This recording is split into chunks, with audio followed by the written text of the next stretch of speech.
Hello, everyone. Welcome. Hope everyone's having a great day. My name is Jennifer Cohan. I work on the community team at Adobe, along with my colleague, Megan Reinhardt. She was not able to join us today, so I'm going to step in and help out. And we've got some amazing portfolios to review today.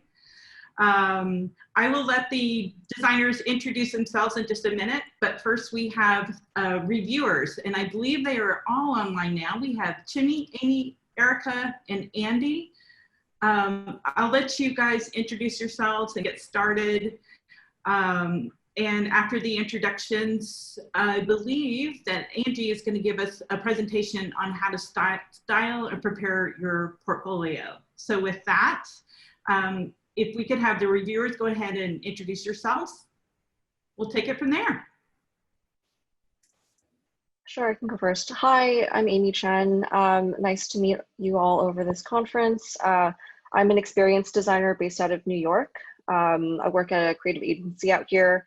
And before I was agency side, I also worked on the client side. So I have kind of the experience of being on both sides of this interesting design infrastructure. Yeah, and I also never went to design school, so I'm like self-taught designer.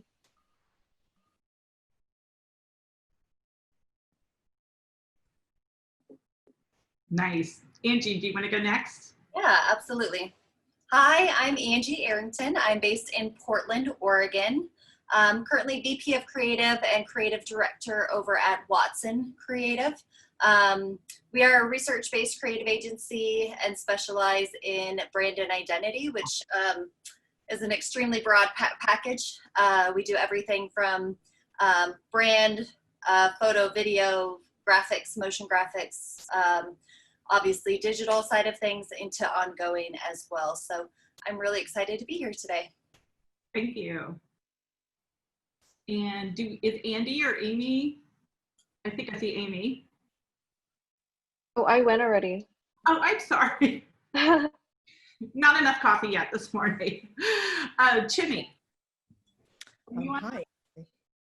Hi. I missed the start, so if you can just tell me what I'm supposed to say. If you'd like to just introduce yourself. Right.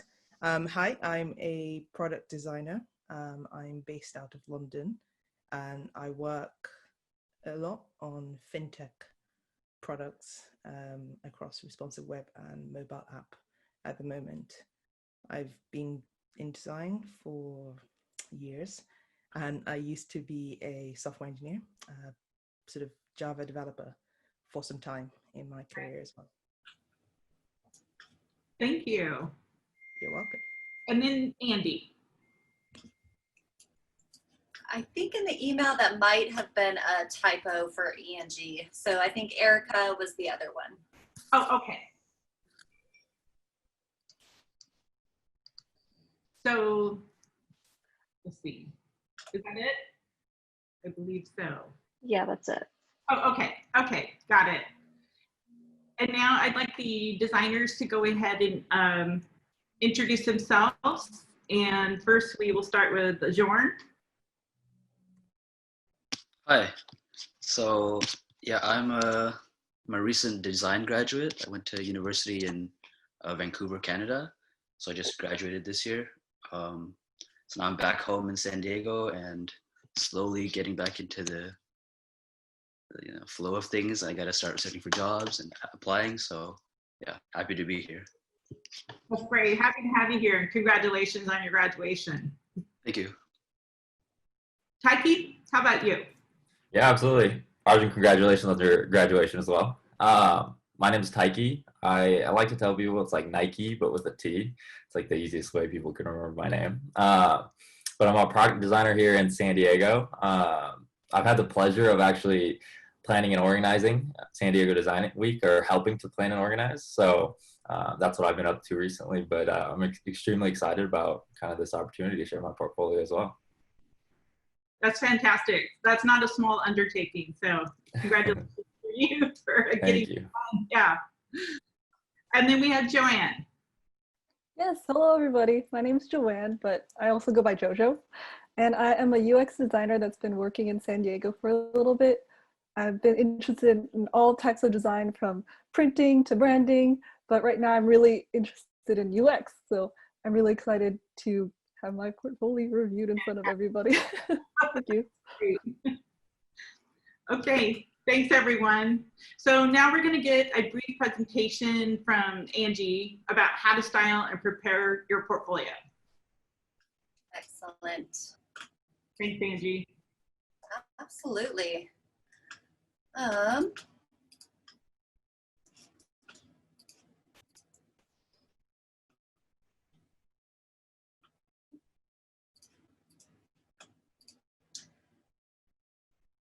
All right, can everybody see my screen okay? It should say, what do you do when you're presented with the unknown? It looks great. Awesome, okay. So one of the things that I want to start out with is just the idea of presenting a portfolio in general. A lot of times just natural as human beings, it's a fearful thing. It's a hard place to be when you are presented with exposing yourself to the world and making sure that you're selling yourself in a way that you want to be. So one thing that I want to do, and this is all times in life, not even just in your portfolio, but what do you do when you're presented with the unknown? You say yes. And this is opportunities in your career, in life, both personal, both within the aspect of your emotional side. Just make sure we're always expanding, because this will be something that gives you opportunities upon opportunities, no matter where you go and how you do it. Anything new is created in a cloud of unknowing. Keep that in mind, because if it's known, it's already been done. If it's unknown, then it's something that's new. This is one of my favorite things to keep in mind, and it's the basis of the presentation today. Certainty, of course, is a pretty thought. It's comfortable. It feels good. We know it. But reality is a murky mess. And so that is where the fear comes into play. Our job, especially as designers, is to travel the distance between the start of something and the point where it lights up the world. That is a great distance. That is a big undertaking.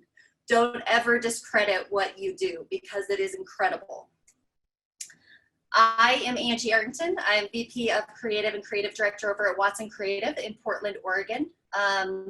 We are a small agency focusing, like I said earlier, on brand identity, which is an extremely large topic and aspect. We do video, photo, obviously UX, UI, web, graphics, motion, and all of the above. I believe that you will be presented with the opportunities to excel, opportunities to struggle, opportunities to be significant, opportunities to be humbled, opportunities to cry hard, to be foolish, and to love. Take them.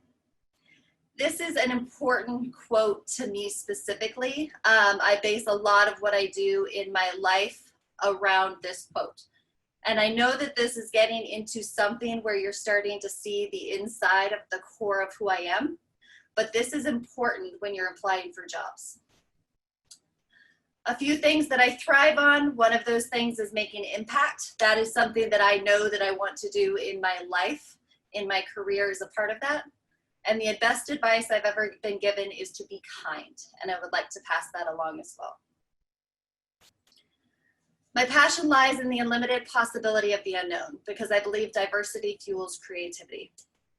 The inspiration for this is Donald Judd. He's an artist, writer, architect, and spatial designer. He was originally from the East Coast, most recently in the small town of Marfa, Texas. He brought this idea of the unknown, which is really amazing to me. If you guys have an opportunity to read up on him, please do. He's very, very interesting, has accomplished a lot in his life as far as the perception of what he does. He says that things that exist, exist, and everything is on their side. If two objects are close together, they define the space in between. These definitions are infinite until the objects are so far apart that the distance in between is no longer space. So therefore, the space in between can be even more definite than the objects themselves.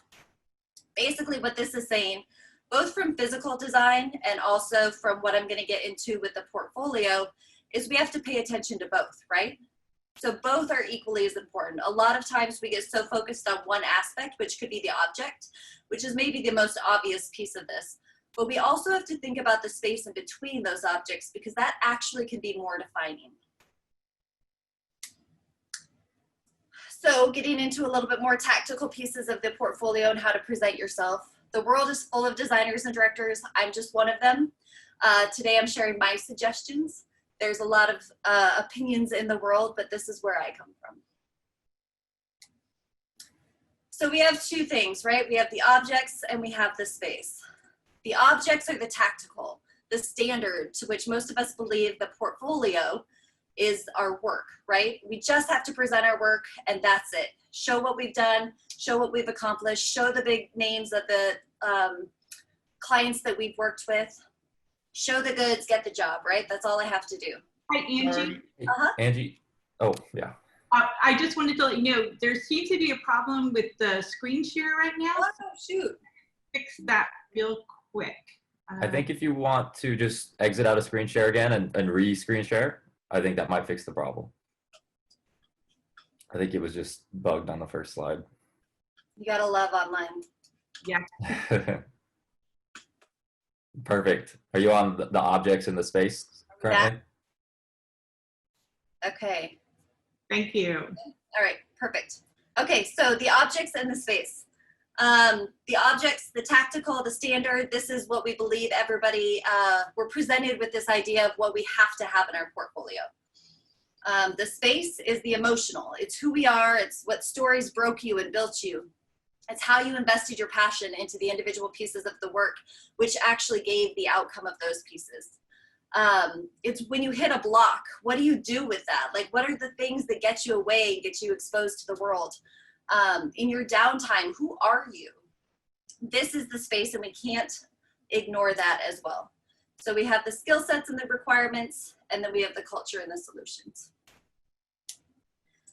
I'm going to talk a little bit about a few things that I believe can really, really define the object side. The object side is the obvious. I think one thing that, especially from my experience, is that when it comes to portfolios, it is very difficult because so often they very much look the same.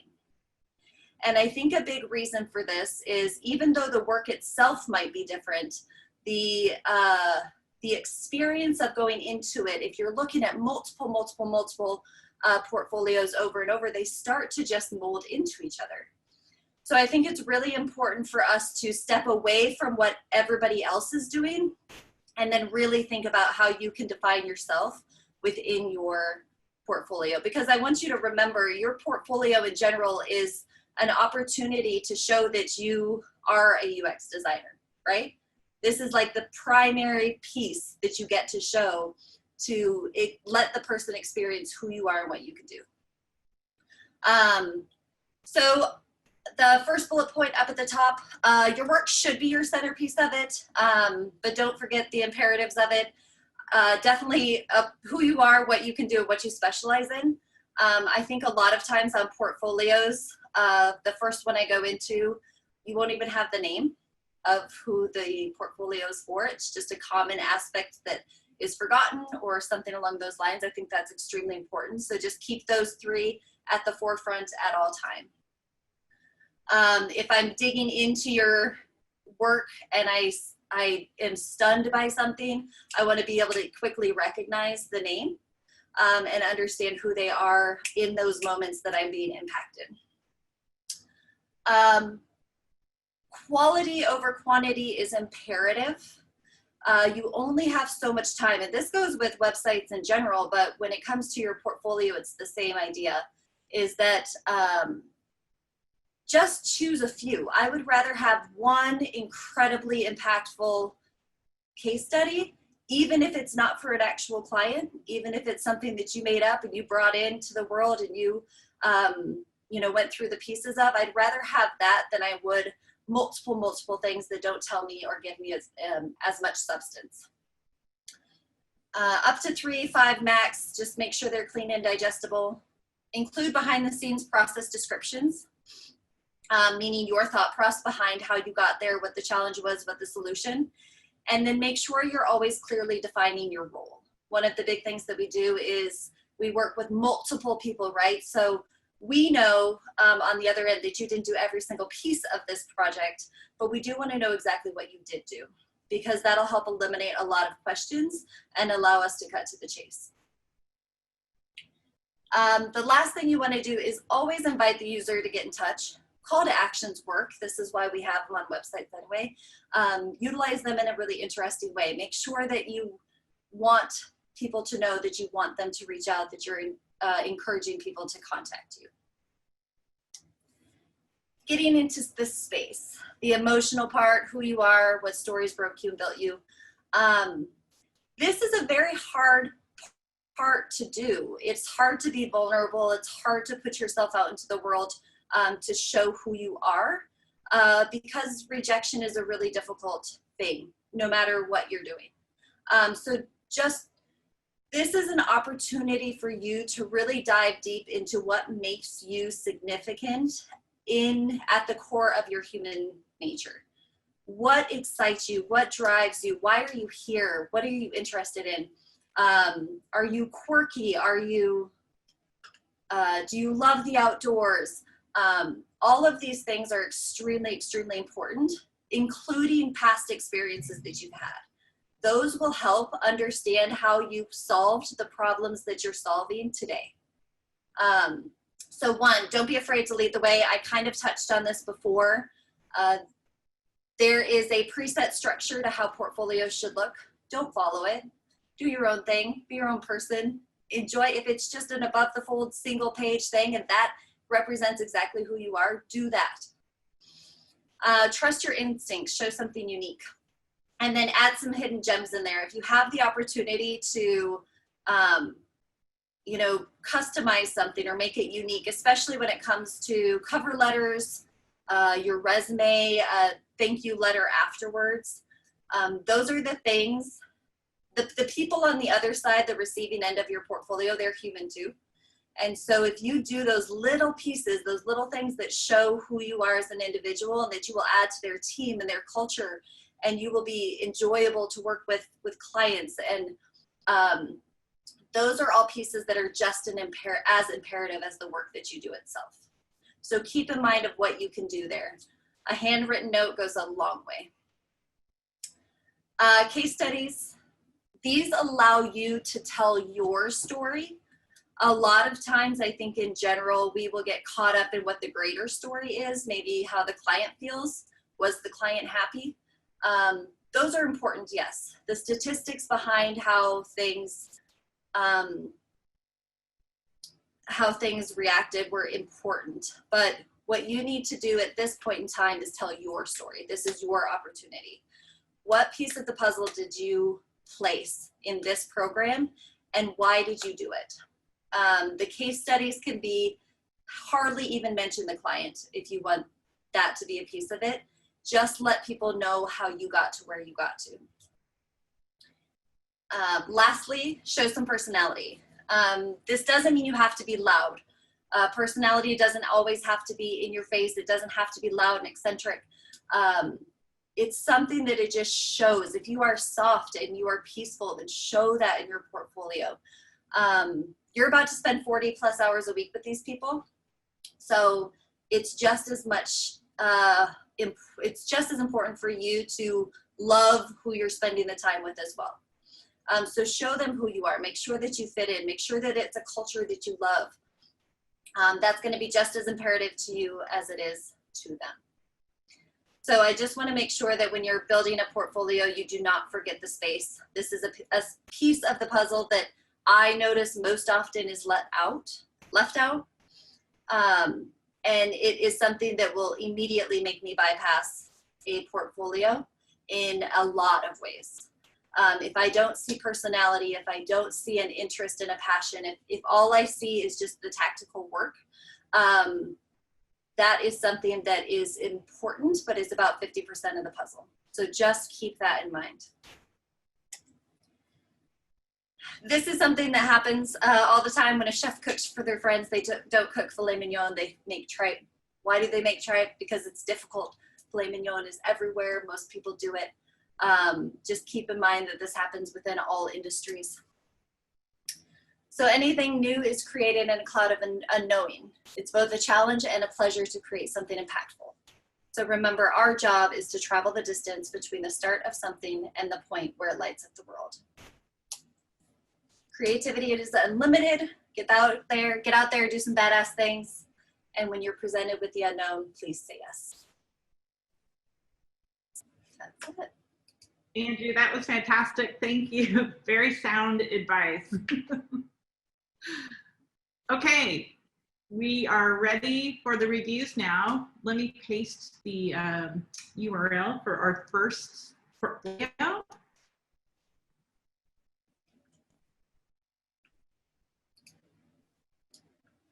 And we're starting with Ajan. Arjun. Sorry about that. Yeah, no problem.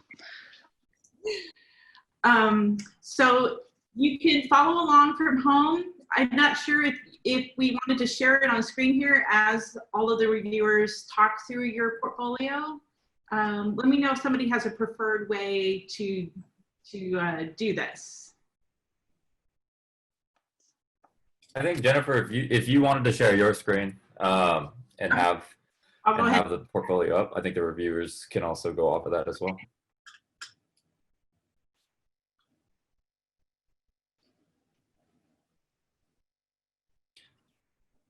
Angie, I had a question in terms of sort of adding personality to your portfolio, as you mentioned.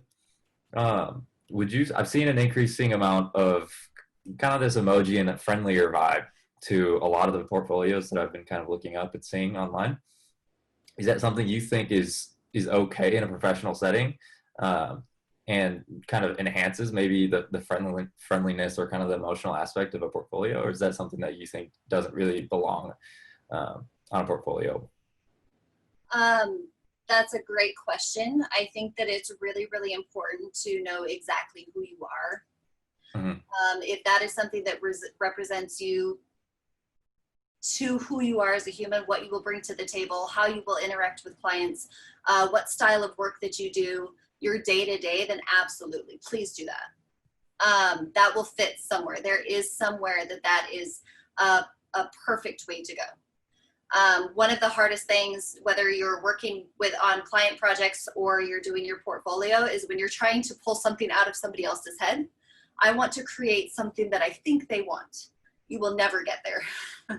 That is the hardest thing to do. So the best thing that you can do is to make sure that you're just being true to who you are. Like I said, if you're into the outdoors and you love purple, then do it, right? This is a representation of who you are. You are branding yourself. So I think that would be an answer to that. Got it. Thank you. There's some other questions in chat as well. I don't know what the time frame is, but yeah, Jennifer, the process behind all of this. Are we doing Q&As at the end of the review, or do you want me to go ahead and? Why don't we go ahead and start the review? We've got 5 minutes for each, and then we can do some Q&A. We have 10 minutes reserved for Q&A at the end of the session, or if there are some questions towards the end of each review, I think we should go ahead and ask them, answer them while we're looking at this designer's portfolio. Wonderful. And can you see the screen share okay? Yep. Okay. And let's see, should I go ahead and just scroll down? It would be great if somebody else besides me would go first. I've been talking a lot, so Amy. Sure, okay, oh no, go ahead. No, Amy, go ahead. Okay, I'll take this one. So Arjun, I think that the interactions are great. I really enjoyed if you hover on mindful, that the cursor changes. It really does show personality, like Angie was talking about. I also thought it's really great that you were able to code this yourself. It shows like your interest and your skills. And especially as you go down to the bottom of the screen, that banner that goes diagonally across the screen, it's a really cool idea. If you just put your cursor over it, oh, it's funny, it scrolled for me. I'm not sure why it's not doing that right now. But when I was looking at the site earlier on Chrome, maybe it's a browser thing, but I definitely noticed that there was a hover effect on that banner. My input for that was basically to think about the interactions that you want to facilitate. So maybe having it move when when your cursor is on the banner isn't necessarily the best interaction if you want somebody to click on it or focus on something. Perhaps just like inverting that and having it be animated initially and then stop when someone hovers on it would actually, you know, help someone navigate to whatever it is that they're actually trying to pinpoint. There we go. Yeah. So yeah, awesome. Yeah, so the interaction of like having it move on hover is a little tricky if someone's trying to get to your dribble, for instance. But I think that just, you know, that's just one example, but like thinking about how you want people to interact with the content on your site and then putting your personality and your spin on things in that way will, you know, you can bring those two things together in a way that like really works. Also the hover effect here is like really cool. I love that. It shows the work in a dynamic way, and it also does bring your perspective and your aesthetic through. One thing I'll note on the homepage is just that there are the usage of the blue as a signifier for, you know, something that to happen on mindful. I think that was interesting, but there's just some inconsistencies with how it's used. So for instance, like where like the cursor is hovering over now, there is no kind of cursor change, or there's like a underline, I suppose. And then also when you hover over the project names, like those are not in blue and they have an effect. So it's not that this is like wrong necessarily, because you can break the rules and do your own thing, but like just thinking through like and being intentional about how things are styled, and maybe, you know, mindful is that like keyword that you want to have this special interaction with, and maybe it has its, you know, maybe the blue is reserved for this, or maybe you do something completely like you have just the blue trigger different hover states based on like what that element is. But yeah, and I guess I have notes somewhere. If we go to and please, if I'm like approaching the end of my time, let me know. I think if you go into the first project, so I made a comment about how it's really interesting, like the interaction on the homepage, because that homepage is an interactive space and it's sort of an introduction to your work and your aesthetic.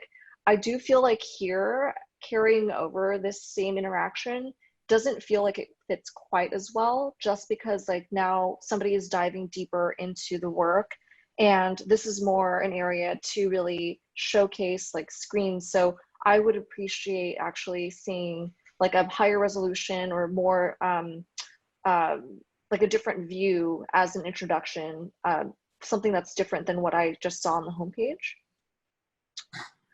And one thing I noticed as I scroll down is like the layout and the content is really great. I really love the GIFs that you've put in here.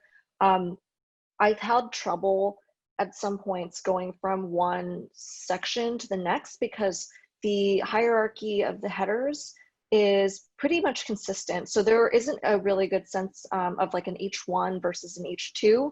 So you go from like an overview to describing the process, and it sort of flows like almost too seamlessly. I'd want those two sections to have a little bit more of a break so that I understand that I'm going from like a high level to more in depth.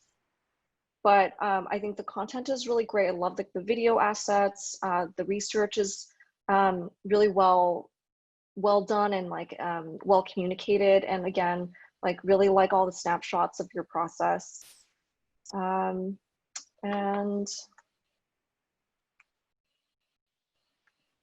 yeah. Oh, and just one small note I'll make on like process in general. Like, so for the experience design part, like it's really coming in clear, but as we go into like the visual ID, I felt like some of that process could have carried over a little bit more there. I know you definitely do reference like the inspiration, and then you even have a collage, but the presentation of the collage along with the screens in it, if you go further down, Jen.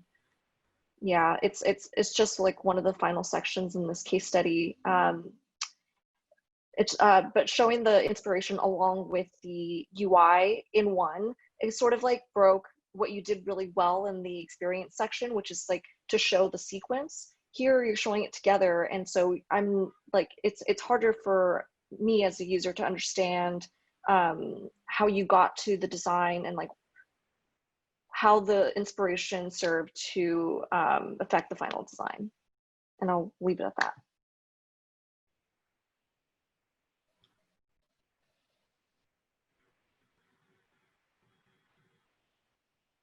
That was great feedback.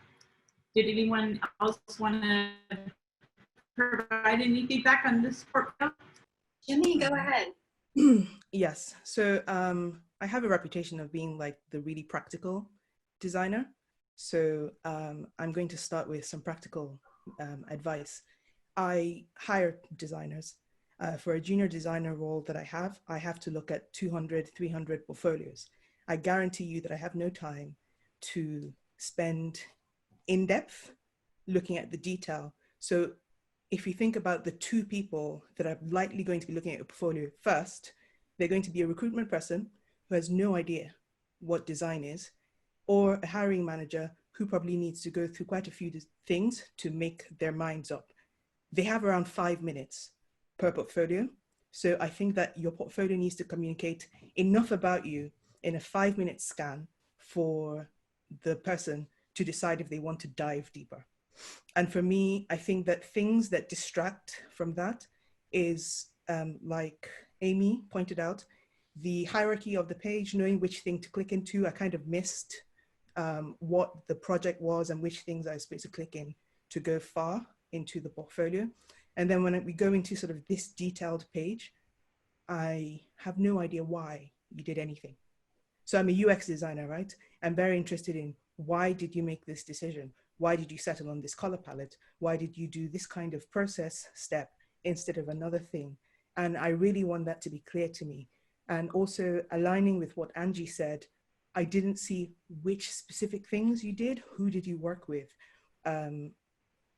Maybe it's in the body of the text somewhere, but I couldn't pick that out very quickly. So I think that you should just bear that in mind. And I like to say that if you're doing a portfolio or any kind of messaging, think about what is the core thing I want to send through. And this thing must be communicated very easily with a 1-minute glance, a 5-minute overview, or really going in for 30 minutes. It should be clear to whatever kind of person is looking at it, what it is that they need to see. I hope that's helpful. Yeah, I will give just a few tidbits as well. I agree very much so with all the statements that were made. A few suggestions would be to, one, in the contact, I click contact and it automatically opens my email. Some people love that, some people hate it. Just know that you're gonna be about 50-50 on that. So it's worth going ahead and providing just what your email address is as well, just written out. Second off, I would say that at the top of your portfolio piece, anything, just what Jimmy said is so incredibly imperative, is the amount of time that you actually have to make that impact. So anything that you want the person to know about you, please put above the fold on the screen in general. So that's talking about the homepage. If you, the very first portfolio item that you click into is going to probably be the only one that they see, and they will probably only scroll potentially halfway down the page at most. So just keep that in mind. The last thing I'm gonna say that's really important is verbal and visual design work together. They're not simultaneous, or they're not singular, so, or working in silos. So if you say something visually, you don't necessarily need to repeat it verbally. They should work together at the same time. So if I see something visual and that's the question, then I answer it with the words, or vice versa. That is going to keep me going and keep me intrigued rather than feeling like I have so much content that I have to digest.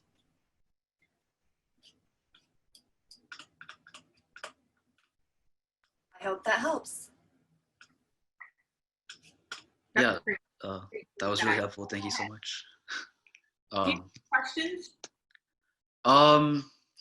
You know, I was taking notes. There's like a lot of things that I loved that you guys said. Um,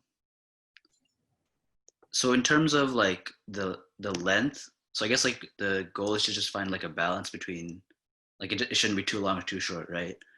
Because I was just thinking that because in the visual, like it's like a constant challenge, right? Because like I did so much work, but I don't want to just like list it all out. But I think, yeah, I'll take that feedback where I like add in more visuals to explain the why, so that immediately as the user scans through it, they can just like see it without having to like go through a bunch of body text. So one thing with that, keep in mind nesting, because in general, just like we study in, you know, just like we learn to study with textbooks, you have a hierarchy of information as far as like the headline, the subhead, the body copy. We have all done homework assignments where all we've done is scan the headlines, right? Right. And we probably pass them with fairly flying colors. Keep that in mind the same way. Because as you get down the pipeline with interviews, when you're on interview 3, 4, 5, whatever it may be, there are going to be people who want to deep dive into your information. So don't neglect it completely. Just nest it in a way that makes sense to the order in which people are going to be viewing it. Does that help? Yeah, that Okay. makes sense. And I guess, yeah, one last question, kind of a small question, but I've sort of labeled myself as digital designer. Does that really make a difference? Because like, I don't know yet exactly what, because I had to like get a job first, right? So like, I don't really have like a title yet. Do you think that really makes a difference? Like versus UX design I think or you whatever? should position yourself for the job that you want. Right. Okay. That's also a hard challenge for me because like I'm trying to, you know, try out so many different things right now. But yeah, that's a good point. Yeah, and the other thing I think is how you position yourself sets the expectation for how the person's going to look at what you've done. So in some of the other stuff we'll look at, if someone describes themselves as a UX designer, then I am prepped to go through, because what needs to come through very clearly to me is process and flow and why, as opposed to what. If someone describes themselves as a UI designer, a visual designer, a digital designer, then I'm like, yeah, sure. They just want to focus on how things look. So I give them a little bit more leverage. So think about that a little bit. It helps set expectations as well. Okay. I think it might help to understand the roles, prioritize the roles that you're applying to, and work towards that. So just like they were saying that if you are going for a specific role that's your priority role, focus on speaking to that role specifically, as opposed to trying to please everyone. I think that's probably more important. All right. Yeah, thank you so much. I don't want to take any more time. Yeah, that was really helpful. Always open. So please, any other questions, please reach out. That was great. And thank you so much for sharing your work. It's great. And I think everyone learned from that conversation. So thank you. Okay. Next up, let me go ahead and share my screen. We've got Taiki.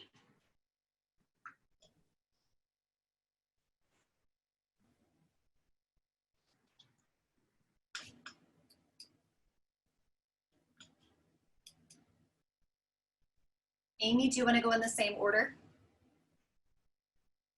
I was hoping to have somebody take the pressure this time, but Jimmy, why don't you go this time?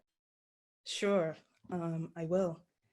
So let's, again, you know, sort of, we're going to come from, I'm a UX designer, so I'm looking very closely at what you say you are. And at the start, you define yourself, sorry, can we just go back to the top, Jennifer? As a person who innovates new solutions to complex problems. So you've set up the expectation that as I go through your portfolio, you will be delivering new things and that the problems will be complex, right? So just think about that a little bit. And we can go into any one of the, so the first thing I kind of do is look through, and I think it's important to have something that lets me know what to expect. The opening image, I wasn't 100% sure what it was. Is it the logo? Is it the home screen, the landing page? I'm not 100% sure. So I feel like perhaps a little bit more context without me having to scroll down might be helpful. In terms of the way the portfolio is structured, I really like the clear visual hierarchy. So I can just scan through and go to whatever sections I think are super relevant. Stopping a little bit at the problem. So the problem is defined as how do we create a design system that's easily approachable through all devices using Clutch's mobile app and web platform. And so I'm sort of excited. I'm going to see elements of a design system. I'm going to see multiple screen sizes. And unfortunately, I don't see any of that. So as a designer, your job is to create a narrative. If you cannot back up the thing that you state, you need to write a different statement. Yeah? It's all beautiful. It's all really well thought out, but it doesn't match that problem that you said you were trying to solve. It's kind of misaligned a little bit from that perspective. I think those were the things that I noted with this, and I can hand over to someone else to talk about it.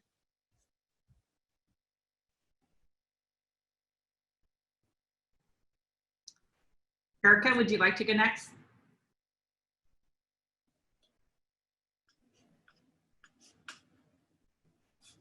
I don't think Erica's on this one. Sorry. I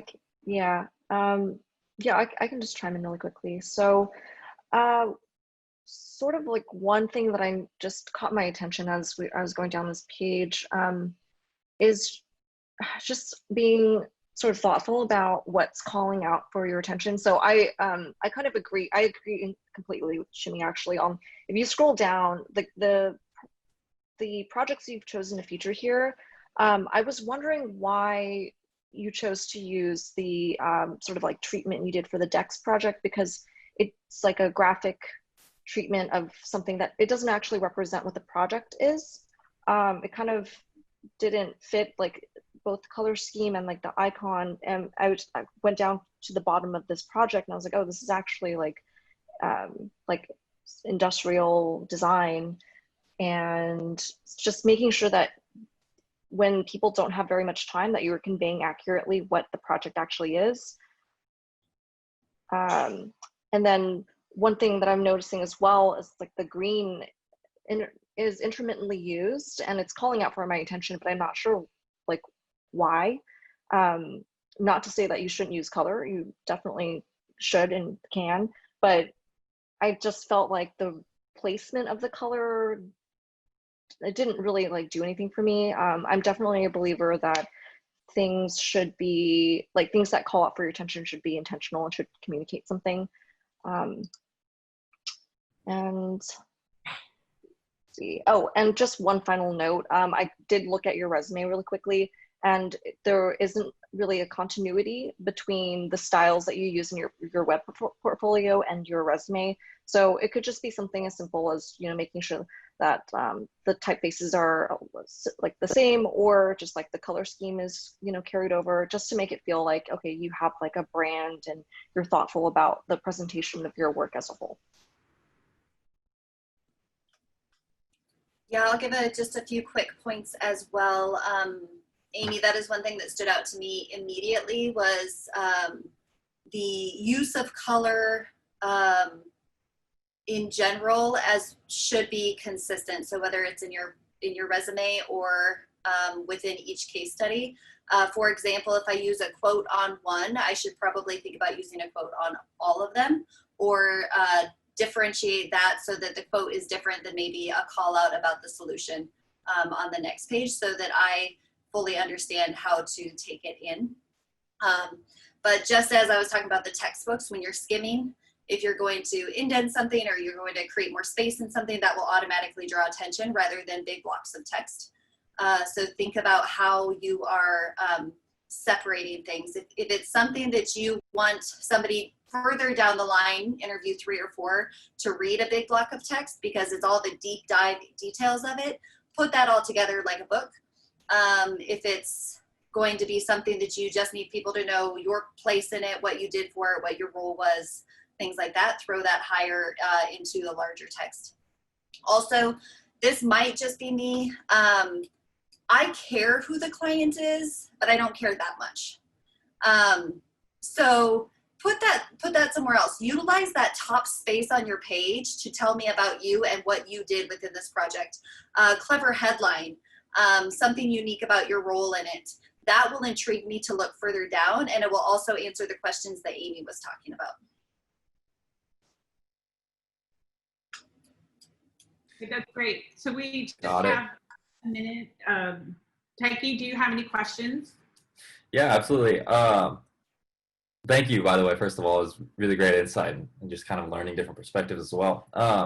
The first question I had, or kind of the comment or I had, was in terms of decks. I thought it would be so my background, especially specifically in school, was product design as a whole, whether it was industrial engineering or product or digital side.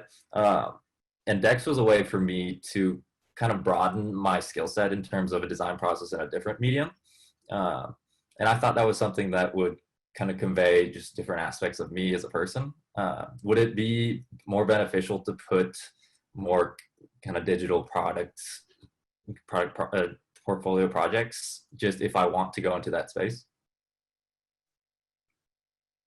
I think I like the fact that you've put a range of things, but you don't see that information unless you hover over the text, right? So if you just click through, you never see it, and you have no idea until you go far down the page what's going on. So I think bringing in important information, if it's important to you to show the breadth of skills that you have, then you need to be hitting me with that in your description of who you are at the top of the page.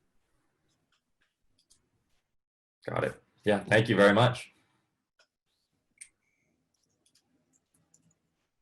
Okay, let me go ahead. Actually, could I ask one more quick question? Absolutely. And this was something, Angie, you touched on as well, but just creating personalized pitch decks in a way about your portfolio projects for specific companies that you're in the portfolio review stage for. Is that something you would recommend if projects in your past align more kind of coherently with the company you're applying for itself? Sorry, the past projects rather than most recent projects? Yeah, so for example, if I were to apply for a sports company and I have more projects in my back pocket that aren't on my portfolio currently, would you think it's a good idea to create sort of a more personalized pitch deck that you can present during the portfolio review of that company? Is that something you recommend? Yes. Yeah. Anytime you have an opportunity to customize, do it. Got it. That'll help. Yeah. I mean, Chimney's reaction was exactly. Got it.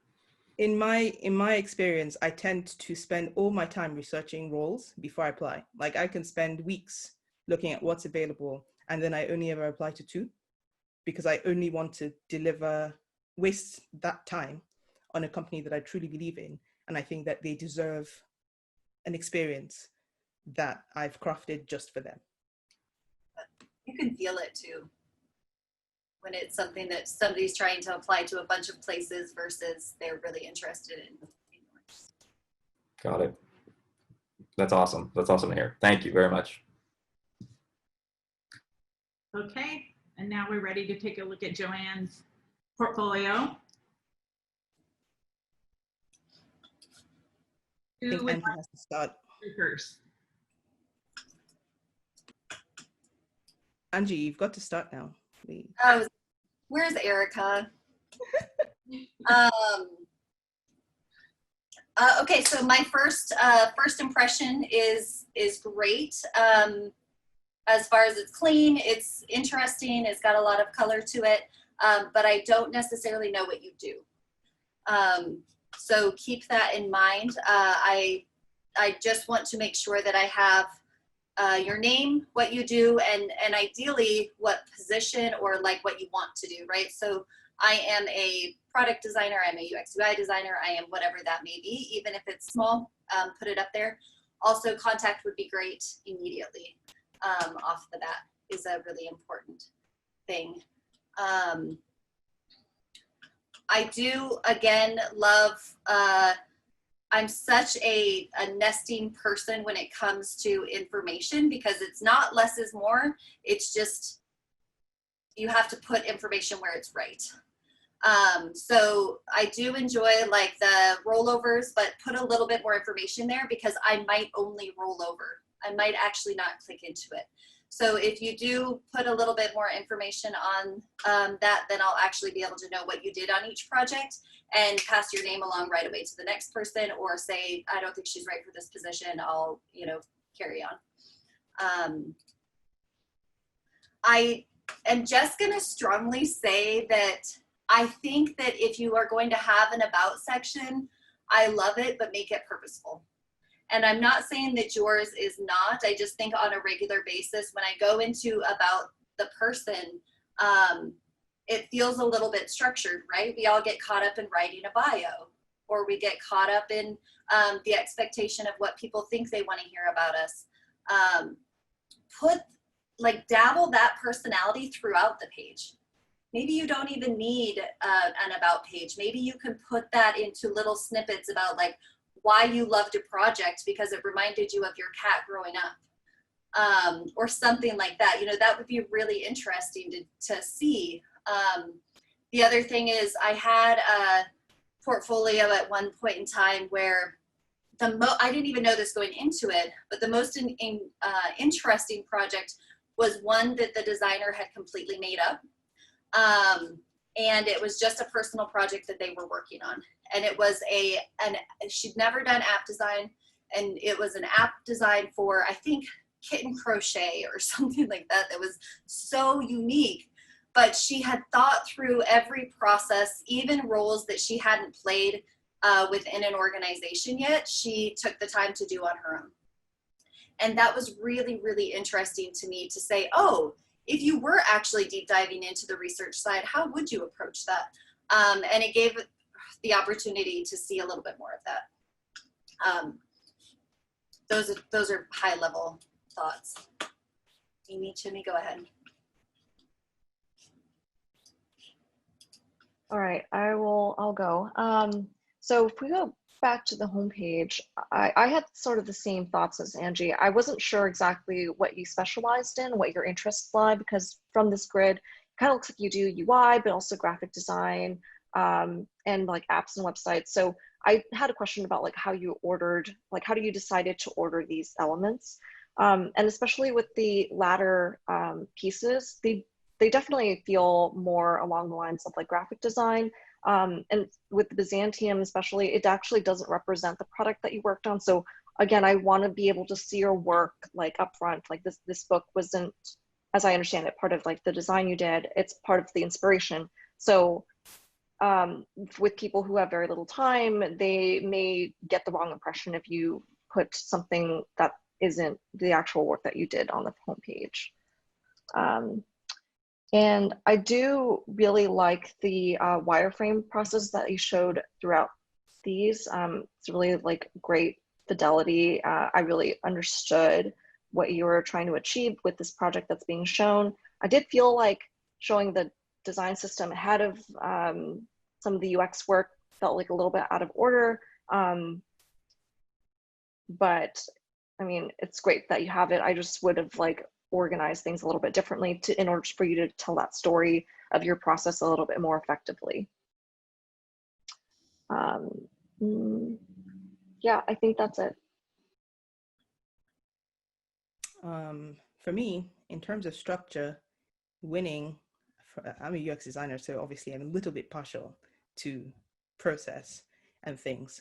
The only thing that's missing is why. Why are you picking these steps? Why have you done things in this order?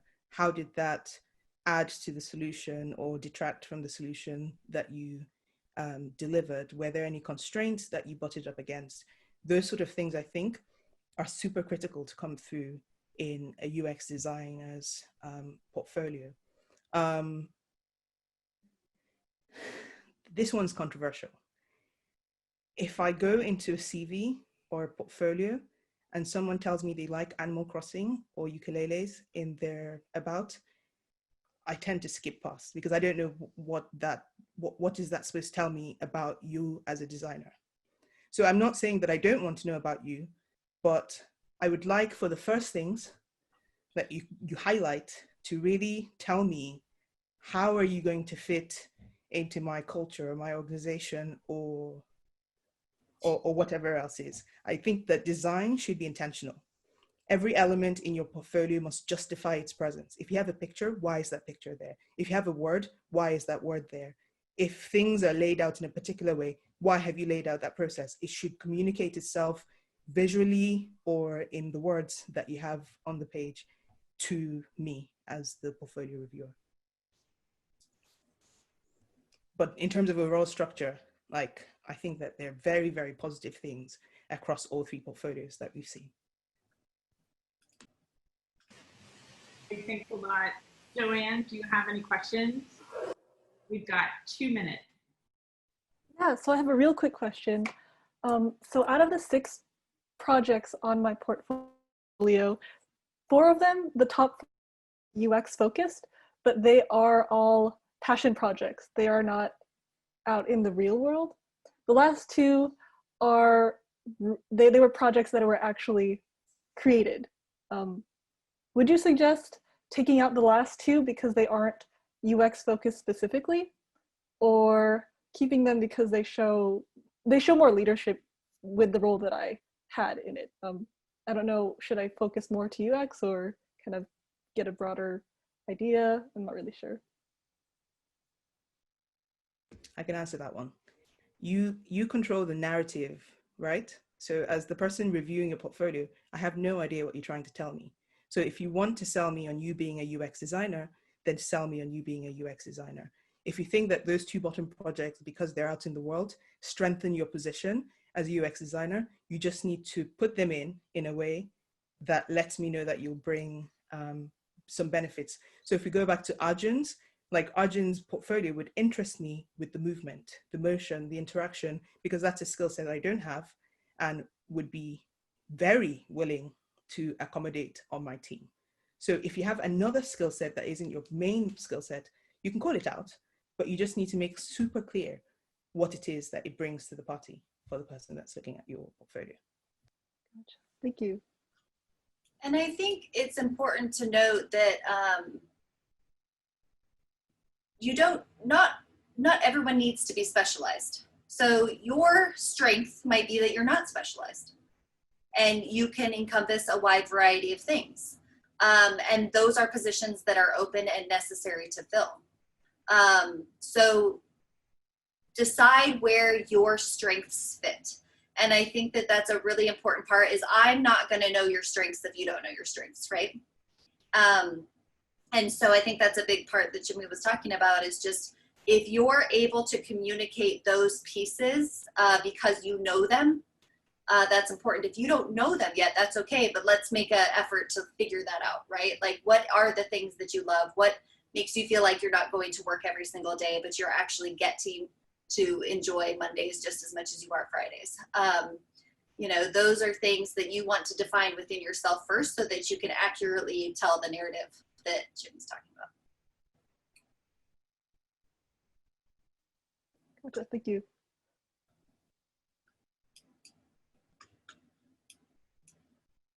I have one last thing, if this is the end of it. I think number 1, we probably didn't give enough praise because we were straight to the chase of like what to do.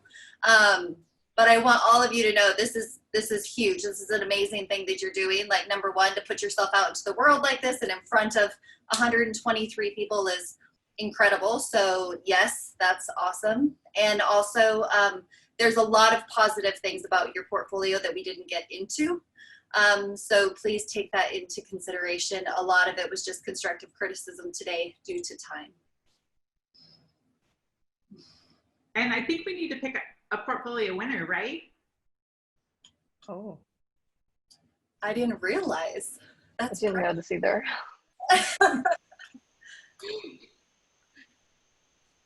Wow. Okay. I believe, let's see. No, we are not picking a winner. I didn't think. I think these are all fantastic. I'm getting a note from Megan, but this is fantastic, and I do want to. What Angie said, like, you really put yourself out there, and it's hard to do that in front of so many people. This was fantastic, and I can't believe how much valuable information was shared from all of you today. So thank you so much. And I hope that the design week goes great. Is it just starting today? Is this the kickoff? Oh, Yeah, this is fantastic. the kickoff event. So Oh, thank you wow. for such an awesome event. Yeah.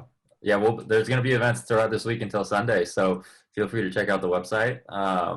Most of them are free, and you probably, some may be maxed out, but I think a lot of them didn't put a max on them. So feel free to check those out as well. And this recording will be on the website eventually. So feel free to check back on that as well. Fantastic. Well, have a great design week, everyone. And there will be another portfolio review with 3 more designers tomorrow at 10 o'clock. Okay, thanks everybody. Thanks everyone. Thank you. Thank you, everybody. Thank you. Hey, thank you.